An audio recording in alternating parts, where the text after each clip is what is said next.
Hi, and welcome to this live reading from the Boss Prince. It's Reigning Royals, Book 1 by Alix Nichols, and this is presented by Itsy Bitsy Book Bits. Chapter 1, Max. Your Highness, over here! I veered to the left, rushing into the east side of the vast hangar toward the voice. Anders quickens his pace, taking care to stay a step behind as always. As we pass the sumptuous black and blue Bugatti Royale Coupe Napoleon, I slow down to give her a loving look. This replica, indistinguishable from the original in the Automobile Museum of Mulhouse, is perfection itself and the jewel of my collection. She cost a tidy sum, even by royal standards, but she's worth it. I speed up again, greeting the mechanics. I'm determined not to stop until I get to the car I came here to see. Only 3 years back before I took on official duties, there was enough time in my days to not only linger in this garage, but to take an active part in restoration work. But my car repairing days are over. My life is now filled with high-level negotiations, policy briefings, diplomatic summits, and gala dinners. Not that I don't enjoy jetting around the world and hooking up with beautiful high society creatures at after-hour bashes. What sane 32-year-old wouldn't? It's just that most of what I do with my day bores me out of my mind. But I will grin and bear it like a responsible second in line to the throne should, as long as they let me compete in historic car races. It's my oxygen, a space of freedom in my orderly life. Ever since Theo almost died and Mother threatened to fall ill and waste away if I didn't quit the monoplanes, it's been my only refuge. Given that wasting away is exactly what Father did 7 years back, for no good reason I may add, I had no choice but to cave. I halt by the Type 55 Supersport, my newest acquisition. A Tour Bugatti made less than 40 of these two-seater stallions than many believe to be the most beautiful sports car ever built. While I wouldn't go that far, the lines and proportions of this automobile, infinitely elegant in its simplicity, never fail to give me goosebumps. I look her over before turning to Hans. You've made tremendous progress. She's light years from where she was last time. The big news of my earlier visit was the completion of the engine. My team had removed it, dismantled it down to the individual parts, fixed them or replaced them with custom-made replicas, and put it all back together. They'd done the brakes, too, but the exterior and interior were still a wretched sight. We purged the body and the cabin and stripped them of unnecessary finishes, Hans informs me. Nodding, I examined the body. Good. You've also done some painting and varnishing. 6 coats so far, 6 more, and it will recover its original luster. I pat his shoulder. Good job, Hans. Thank you, Your Highness. He points to Paulo, who hovers by the bumper. In the meantime, he's nursed the hood and radiator back to health. Shooting Paulo an appreciative smile, I bend down and inspect the polished wood dashboard and the fine leather. Excellent. He grins, visibly stoked. Can't wait to race this beauty in the Le Mans Classic, I add. My phone emits a familiar ringtone. Theodore, I say with exaggerated formality, addressing my stern older brother. How may I help you? Get back to the palace straight away. Something wrong? No, yes, he hesitates. Just get here ASAP and go straight to the Grand Hall. I hang up, a lump forming in my throat. Theo is the most self-controlled person I know. He never panics and never calls anything an emergency unless it's a life-and-death situation, when death is certain if we don't act at once. True, Theo didn't call it an emergency. But for him to sound the way he did, something must be very, very wrong. As if on cue, Andrew starts out to fetch the car. Forcing a smile, I apologize to the disappointed Hans and Paulo. I know how much they were looking forward to showing me every minute detail and achievement of their painstaking repair work. I promise them to come back as soon as I can and stride out into the breezy April afternoon. Anders holds open the door while I climb into my Aston Martin Valkyrie. I buckle up while he jumps into the driver's seat and we peel out to Pombrio. The shortest road from here to the capital takes us through the picturesque wine county. Mind you, there isn't a county or corner of Mount Ivor that isn't picturesque. Even the castle's dungeons are in a barbarously medieval sort of way.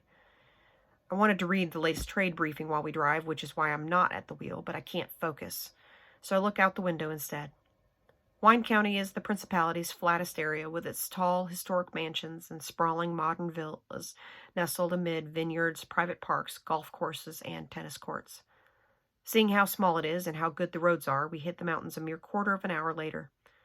Slowing down, we begin the corkscrew ascent up the narrow passage with overhanging branches and overflowing wildflowers. I roll open the window to breathe in the fresh air smelling of new buds. To the uninitiated, finding the city of Pombrio is a near impossible task. There are no road signs pointing it out, no dots on any map, nothing on Google Earth. Then again, it would have been odd to have directions for Pombrio when the entire principality of Mount Ivor is as uncharted as the surface of the planet Mars. Come to think of it, these days Mars might be better charted than Ivor. Maps are forbidden in my country. The Knights strategically banned them almost 1,000 years ago, and no ruler has ever lifted it. The Ivorians, all proficient in the art of finding one's way around, don't need them.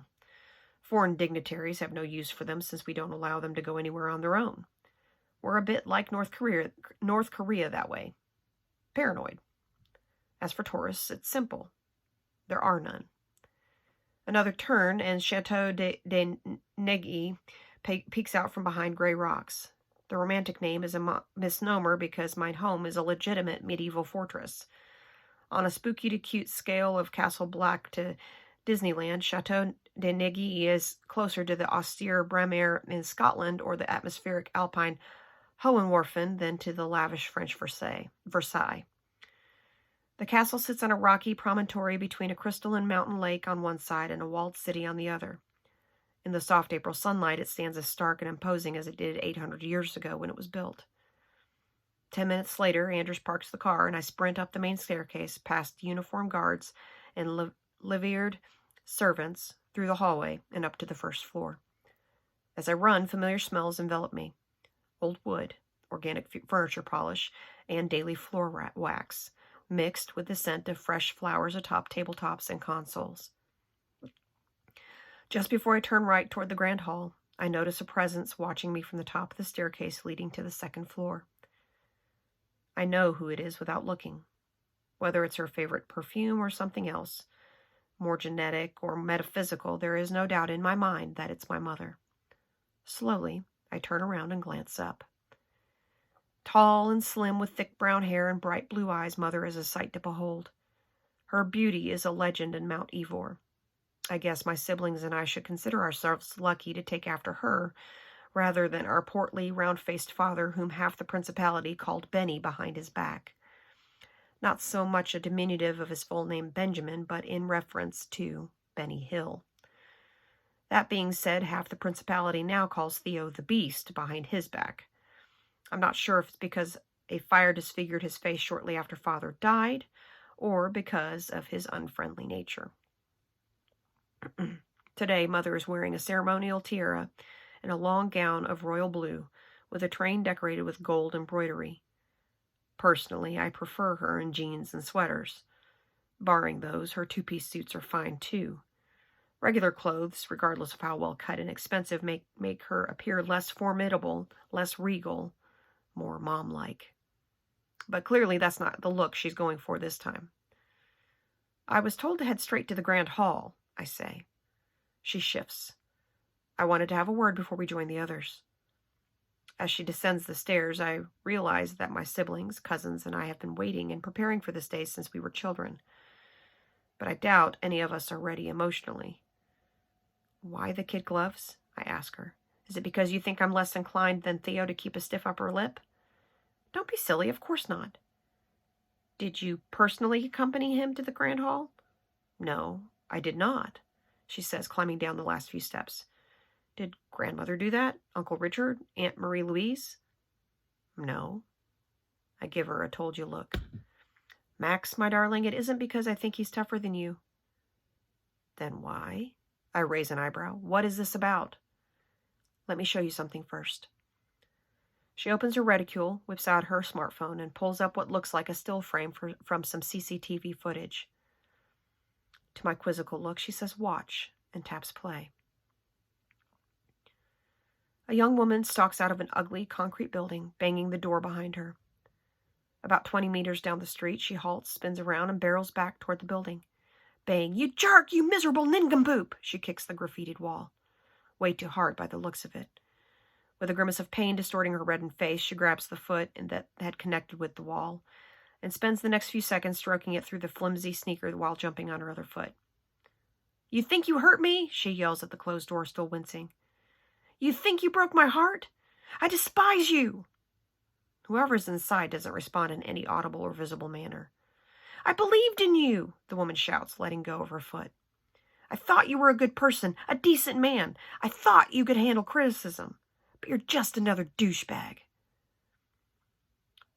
Balling her hands into fists, she swings as if intending to punch the door, hesitates, and glances at her knuckles.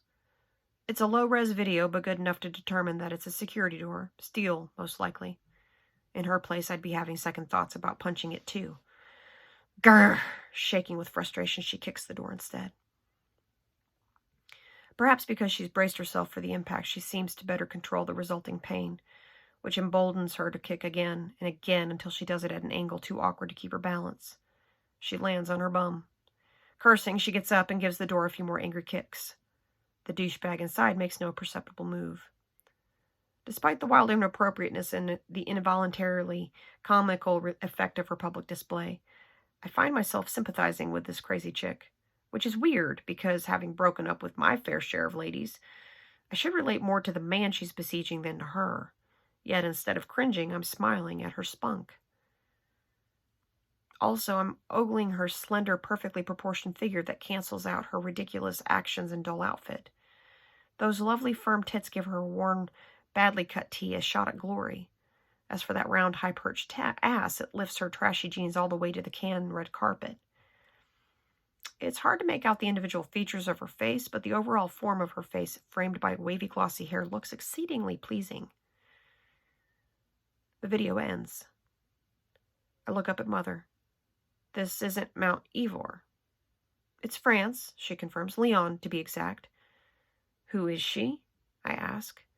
"A freshly unemployed young woman named Lucy Laborde." "Why is she important?" "You'll find out in a few minutes, but I just wanted you to have a look at her first." I narrow my eyes. "Who obtained the footage?" "Carlo's people." "But of course, who else? Carlo Bodenbach is the head of the MESS, the Mount Ivor Secret Service." I squint more. "Why did you show me this video?" "Because of the prophecy," she says, her tone solemn. "Shit." "And the sunset clause," she adds, graver still. "Double shit." Before she gets a chance to tell me more, the implication constricts my chest. Life as I know it, my jet-setting, Bugatti racing, royally good life, is over.